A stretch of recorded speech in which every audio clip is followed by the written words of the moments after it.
This indicator is so powerful that it can provide a buy and sell signal. This indicator basically is an advanced version of Super RSI that can determine the momentum of the chart, providing signal to plan your any trading strategy. So at this video, we are going to use this indicator to plan for our trading strategy. Before we start, if you are finding a trading broker platform to start trading, feel free to try out XM Broker platform. This platform basically is regulated and licensed. Besides, they also provide a sign-up bonus if you are using the link below in the description. Let's start. First of all, you can open up the indicator in the Indicator tab. Search for Quantitative Qualitative Estimation QQE in the Indicator tab. After that, you can read up the indicator basics and functionality in the About the Script tab.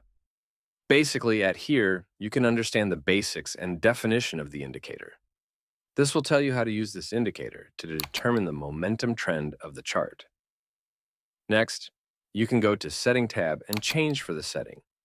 If you want a more sensitive indicator, you can lower down the indicator value length to suit for your trading strategy. Let's start. As you can see, the indicator provided a buy and sell signal based on the indicator strategy. When sell signal are formed, the chart having a reversal turning downtrend.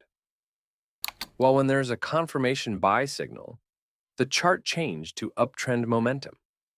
Based on this, you can plan for your trading strategy.